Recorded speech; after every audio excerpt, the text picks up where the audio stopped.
Civil society organizations will next week hold the third annual Activist Symposium. Now, this serves as a critical platform for activists, for scholars and advocates to engage and strengthen transnational solidarity in the face of increasing repression by human rights defenders. The symposium will run from the 16th to the 17th of September under the theme Navigating Activism in an Anti-Human Rights Era.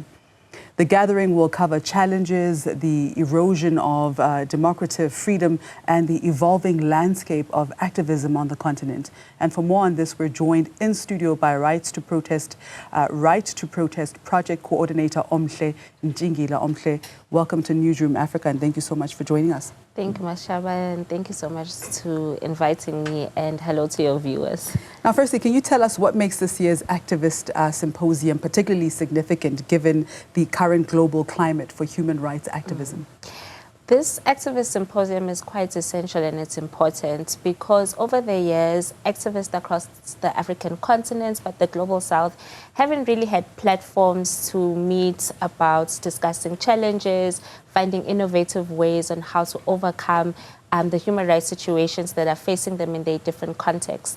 And for the first time at Wits University, this is going to be happening not only just as African leaders communities meet together, but this is an opportunity also to find new ways of how to bring about dialogue, strategic litigation and research, and formulate new strategies that really call for the times that we are in, as we are seeing repression just spreading everywhere with new movements that are really threatening human rights and are really threatening human dignity at its core. Right. Yeah. Now, speaking of which, like as a project coordinator for Right2Protest, what are the most pressing challenges that you're seeing activists face when you're trying to exercise their right to peaceful protest?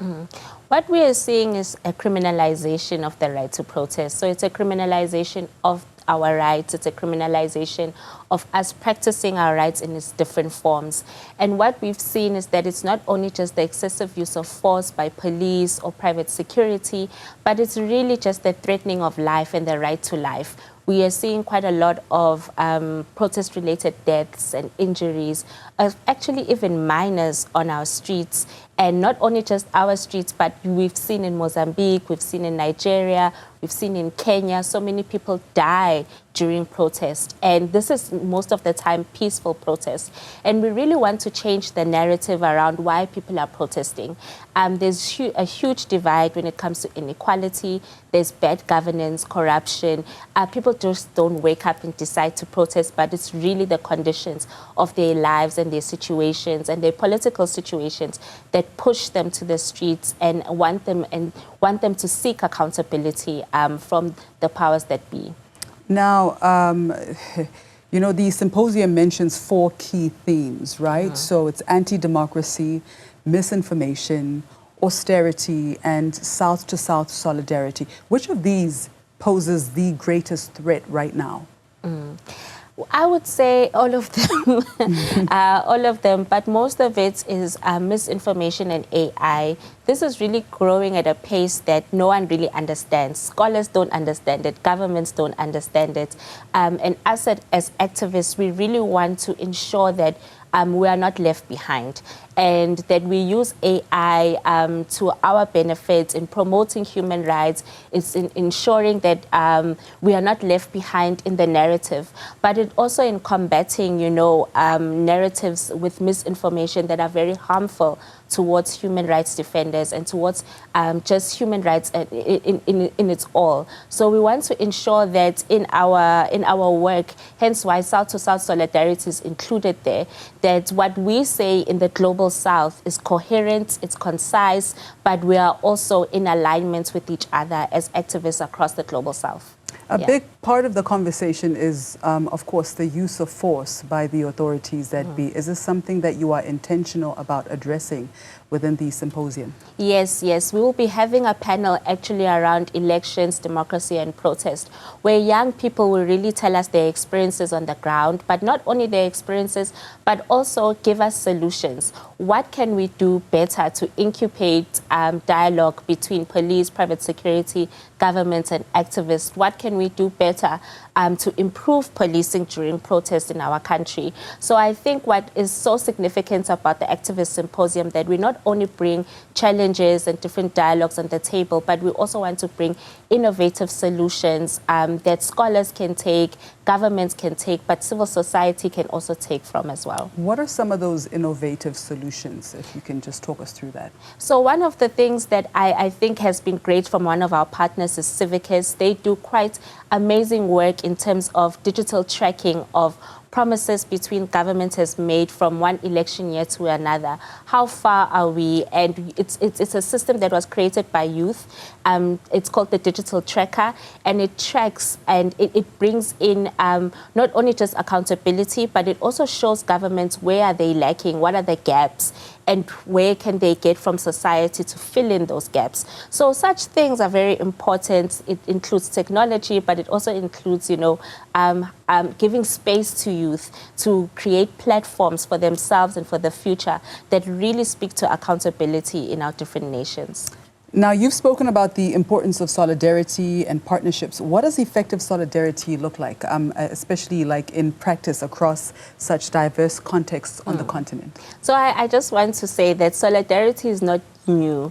We've seen it during apartheid, where our own organizations in our country, liberation movements, would find solidarity outside of our context. And we think it's about high time that we as well revive that in our democratic dispensation, where we show solidarity to nations that also need it, be it DRC, it's Sudan, Congo, Palestine, be it Brazil, Mexico, be it in Georgia, in Europe, they also need solidarity. So what we want to find here is practical ways in how we can show solidarity through policy, through research, through voting, and ensuring that we keep our governments accountable all around. Right, right. So now many activists experience direct intimidation, from unlawful arrests to physical threats. How's the symposium actually like equipping them with practical tools to resist and survive such repression? So during the symposium, we are going to have something called the Strategic Litigation Lab, where we'll be giving practical tools to those who work in legal defense, who are legal practitioners, paralegals, and training them on how to do bails effectively, how to ensure that they actually document the trends that are being used through the judiciary to intimidate activists, but to also keep them incarcerated. We want to make sure that legal teams, not only in South Africa, but across the African continent, are well equipped with information, well equipped with networks as well, to ensure that when they go and they defend activists in courts, they are prepared, but there's always a backup plan for them outside of the mechanisms that they are in that don't work. Such as an example as Zimbabwe, it's hard for those paralegals to litigate in Zimbabwe just because of how tough and stringent their law has become because of the political situation. So we are there to ensure that we advocate for them through the African courts, through the African Commission of the People's Human Rights as well. So finding other ways and other strategies to bring and shine lights and highlight the issues that are happening in countries which we call closed democracies. Now, this week we saw protests in Westbury over water. How are you disseminating information to teach people how to effectively protest? The Right2Protest project is actually defending some of these protesters in courts right now. We have children from the age of 17 that we are representing in courts at the moment, and we've also been on the ground just disseminating information about the right to protest. What can people do? What can they not do? But we are also in communication with the police to stop the use of excessive force, as we heard that there was a use of live ammunition during these protests, which is a lethal weaponry and is not allowed by law to be used. So we want to make sure that we touch our bases not only with communities, but we are also in effective communication with the police to actually know that people have the right to protest, as much as the police also have the right to enforce force, but it's minimal force, it's not extreme force. And our country allows for spontaneous protest, but we also would like the city to really look into the issues of why people are protesting. It's been more than 2 weeks that the communities that are protesting haven't had water, and this is a basic human right. And what we are saying is the right to protest. Let's find effective ways of bringing service delivery so that people can go about their days and not focus on things like protesting every single day for their right, but ensuring that that right is also still protected and is available for communities to use. Now, Omhle, before we let you go, what do you hope will be the single strongest outcome from this year's symposium? I think for us, what we really would love is for us to show each other more solidarity, because we are seeing that there is a huge attack on human rights, the huge attack on human rights movements, but also just a disrespect and a disregard of just human life and its dignity. And what we would like to really bring forth is to highlight the different contexts where human rights defenders are really being attacked, but to also bring forth a new counter-narrative of why people should support human rights defenders across the world, support the movement, join the movement, and let's build solidarity that is meaningful, but that is also practical. Fantastic. How can people join the movement? How do we support? So you can support us by just following us at the Right2Protest project, and from there we'll be able to put you through to different organizations to work with.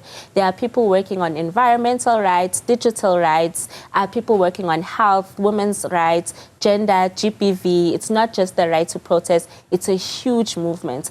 So just follow us, send us an email. All of our information, you'll find it on our website, and we'll be able to connect you to all the different organizations that will be present at the symposium. Omhle, thanks for your time. Okay, thank you very much. All right, so that was Right2Protest Project Coordinator, Omhle Ntshingila.